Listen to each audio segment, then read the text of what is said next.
ప్రియమైన స్త్రీమూర్తులారా, మీకు ఈ చిన్న విషయాన్ని నేను ఎందుకు చెప్తున్నానంటే, ఈ మధ్య ఒక ప్రశ్న ఉద్భవించింది, వేశారు ఒకళ్ళు.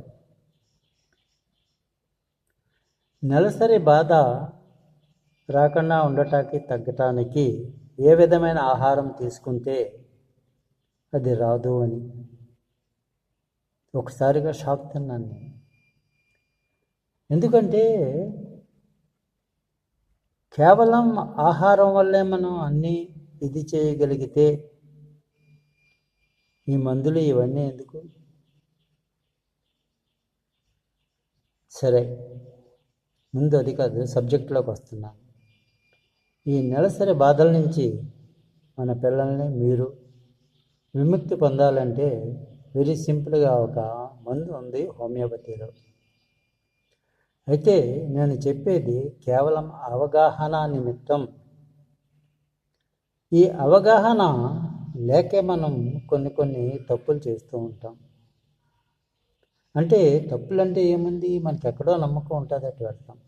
సరే, ఈ మందు పేరు కోసం మీరు తహతలాడుతున్నారు, ముందు ఇదవుతున్నారు. ఇది డాక్టర్ హానిమ్యాన్ ఈ మందు కనిపెట్టి మనందరికీ ఎంతో ఉపకారం చేశాడు. ముందుగా ఆయనకి నమస్కరిస్తున్నాను.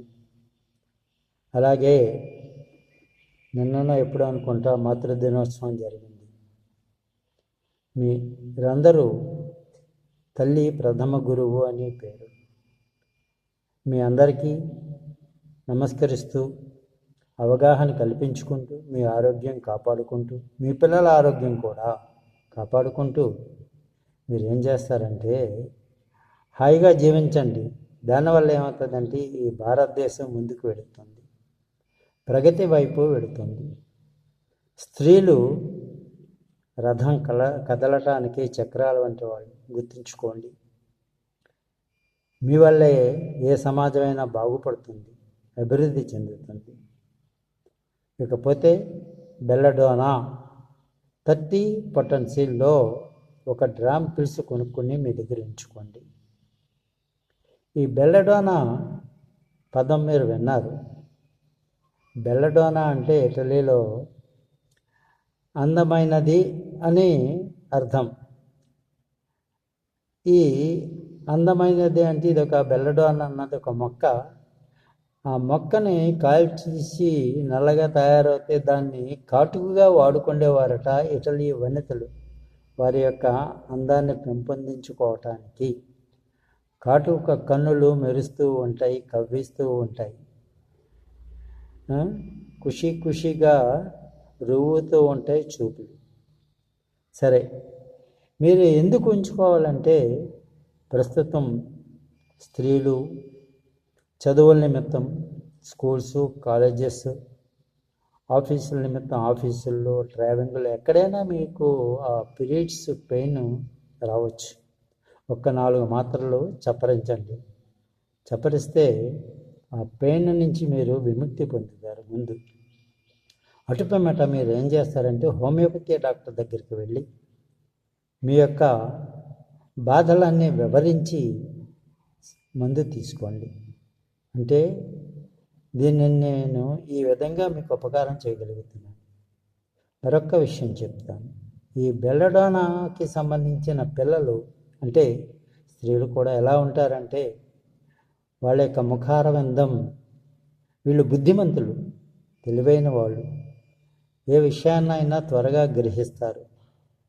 అయితే వీళ్ళు ఆరోగ్యంగా ఉన్నప్పుడు ఎంతో మంచిగా శాంతంగా ఎంత మంచి పిల్లవాడు పిల్ల అని చెప్పేసి మనం ముద్దు చేస్తాం. కానీ వాళ్ళకి ఆరోగ్యం బాగోకపోతే వాళ్ళు ఏం చేస్తారంటే ఇది ఎక్కడ గొడవ రాబోయ్, ఈ చీలిది అంటని, చీలిదనే కదా, అంత విపరీతంగా వాళ్ళు ప్రవర్తిస్తారు. అయితే బెల్లడోనా అన్నది ఒక్క నెలసరి నొప్పికే కాదు, నెలసరి నొప్పికి ఇంకా చాలా మందులు ఉన్నాయి. ప్రస్తుతం ఇది ఆ విధంగా మీరు వాడుకోవటానికి పనిచేస్తుంది. చాలామంది చేసే తప్పు ఒకటి ఉంది. మన పిల్లలకి టాన్సిల్స్ వచ్చినప్పుడు టాన్సిల్స్తో బాధపడుతుంటే మనం ప్రస్తుతం మనం అదే ఎలోపతి వైద్యం చేయించుకుంటున్నాం కదండి. సర్వసాధారణంగా ఏం చేస్తారంటే 2-3 సార్లు అది ఇన్ఫెక్ట్ అవుతే మనం తీసేస్తాం అన్నమాట. తీసేయమంటారు, దానివల్ల నష్టం లేదంటారు. ఇది ఎంత తప్పు అంటే, మనం మన ఇంటి గుమ్మం దగ్గర కాపలా పెట్టుకున్న రక్షక భటుల్ని తీసేసి దొంగల్ని ఆహ్వానించినట్టే. అవును, అవి ఎందుకు వస్తాయి, ఎందుకు ఇన్ఫెక్ట్ అవుతాయి? ఎందుకంటే బ్యాక్టీరియా నోటి ద్వారా గాలి తీసుకుంటున్నప్పుడు ఆ కుర్రవాళ్ళలో ఆ తత్వం ఉండటం వల్ల, లేకపోతే ఆ అమ్మాయిల ఆ తత్వం ఉండటం వల్ల పోరాడుతుంది. ఆ టాన్సిల్స్ అక్కడి నుంచి బ్యాక్టీరియాని గొంతుకులోకి వెళ్లకుండా, ఊపిరితిత్తులకు చేరకుండా అది పోరాడుతుంది. ఆ పోరాటంలోనూ ఏం జరుగుతుందంటే తెల్ల కణాలు చనిపోతాయి. అప్పుడే చీము పట్టినట్టు కూడా ఉండొచ్చు. ఇది టాన్సిల్స్ వాచినాయి అనుకోండి, గొంతుకు బాగా ఎర్రబడింది అనుకోండి, ఈ బెల్లడోనా ఒక 2 డోసులు వేస్తే ఆ టాన్సిల్స్ నార్మల్ అవుతాయి. దయవుంచి టాన్సిల్స్ తీయించకండి, ఇది దానికి పనిచేస్తుంది. ఇకపోతే తలనొప్పి వచ్చినప్పుడు చాలామంది తలనొప్పి వచ్చినప్పుడు కొంతమంది వెలుగుని చూడలేరు, శబ్దాలు వినలేరు. ఆ తలనొప్పి వచ్చినప్పుడు అయితే ఇంకా మరీ వాళ్ళు చాలా ఇబ్బంది పడిపోతారన్నమాట. కావున మనం ఏం చేయాలంటే, ఈ బెల్లడోనా ఒక డోసు వేసుకుంటే కాసేపటికి నెమ్మదిస్తుంది. ఈ తలనొప్పి లేకపోతే మీరు మామూలుగా హెడ్ మీరు ముందుకు వంచారనుకోండి, ఇలాగా ఆటోమేటిక్గా ఏమవుతుందంటే ఏదో పెద్ద శేషపు గుండుని మనం ఉంచినట్టుగా బరువుగా ఉంటుంది తల, అపరిమితం. అలా కాకుండా ఇలా వెనక్కి కంఫర్టబుల్గా మీరు ఏదో ఏ కుర్చీకో జారబడి తల వెనక్కి పెడితే చాలా కంఫర్ట్ ఫీల్ అవుతారు. సో బెల్లడోనా దానికి కూడా పనిచేస్తుంది. ఇంకా చాలా విషయాలు ఉన్నాయి దీంట్లోని. మీరందరూ బెల్లడోనాని ఈ విధంగా వాడుకోవచ్చు. మరొక విషయం చెప్తున్నాను, మీకు ఏదైనా సరే ఉధృతంగా వస్తుంది, నొప్పి వచ్చి భరించలేరు. భరించలేనప్పుడు ఈ బెల్లడోనాని వాడుకుంటే, అంటే భరించలేనంతగా సడన్గా వస్తుంది అన్నమాట. పిల్లవాడు ఆడుకుంటూ ఉంటాడు, రాగానే మరి జ్వరం వచ్చేస్తుంది. జ్వరం ఎలా ఉంటుందంటే, ఆ కుర్రవాడి పొట్ట మీద మనం చేయి వేస్తే మన చెయ్యి మనం పెనం మీద నుంచి తీసినంతగా మన చెయ్యి వేళ్ళు కూడా అరచేయి కూడా వేడైపోతుంది. ఇదే లక్షణం. మరొక విషయం, బాగా తలనొప్పి వచ్చేసి బాధపడుతున్నారనుకోండి, ఈ బెల్లడోనా ఒక డోసు వేస్తే ఆ తలనొప్పి తగ్గుతుంది. ఇంకొక 4 hours ఆర్ 5 hours పోయిన తర్వాత లేకపోతే సాయంత్రం ఒక డోసు వేయచ్చు. దీనివల్ల ఏంటంటే, సర్వసాధారణంగా మెదడు వాపు వ్యాధి, ఒకప్పుడు మెదడు వాపు వ్యాధికి ఇది బాగా మంచి మందు అని చెప్పేసి ప్రచారం కూడా చేశారు. దాని నుంచి మీరు రిలీఫ్ పొందేటట్లు వీలవుతుంది. మరొక్కసారి మరిన్ని విషయాలు చెప్తాను ప్రస్తుతానికి. అయితే ఇదంతా మీ అవగాహన నిమిత్తం. ఈ మందులు కొని వాడేటప్పుడు మొత్తం బాధ్యత మీదే.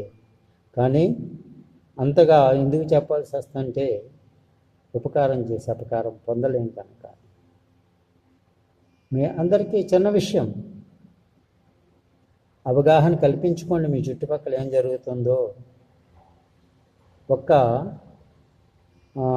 చిట్కాలకి వెళ్ళకండి. అలాగే కొంతమంది కొన్ని రకాలు చెప్తున్నారు. తర్వాత మైగ్రేన్ గురించి మాట్లాడతాను. దీని తర్వాత వచ్చే వీడియోలో మీసాల పిల్లకి ముక్కు మీద కోపం ఎలా తగ్గాలో చెప్తాను. జై హింద్.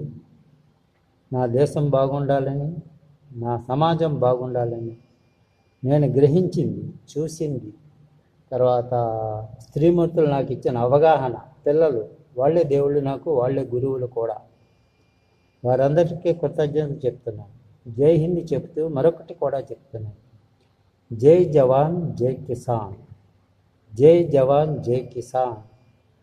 వీళ్ళిద్దరూ ఎంత కంఫర్టబుల్గా ఉంటారో. కానీ ఒకటి జై జవాన్ అంటున్నాను. అతను కంఫర్ట్గా ఉన్నాడు, ఎప్పుడు రక్షణ వ్యవస్థను మనకి కాపాడుతూ ఉంటాడు. ఆ రక్షణ వ్యవస్థను వాళ్ళ కోసం మనం ఏమన్నా చేయగలిగామేమో ఆలోచించండి. ఇకపోతే కిసాన్, మన ప్రభుత్వాలు రైతులకి చాలా అవకాశాలు కల్పిస్తున్నాయి. 365 రోజులు పొలంలో పనిచేస్తేనే మనం 4 మెతుకులు తింటాం. సో అందుకే ఏదైనా తినే ముందు జై జవాన్ జై కిసాన్ అంటాం. కొంతమంది మంత్రం ఎందుకు చదవరు అంటే నేను బయటికి చెప్పనిదేమీ, ఆ విషయం తర్వాత మాట్లాడదాం. మీ అందరికీ కృతజ్ఞతలు. మాతృదేవో భవ. ఇది ప్రస్తుతం తల్లి గురించే మాట్లాడాను, తండ్రి గురించి తర్వాత మాట్లాడతాను. జై హింద్.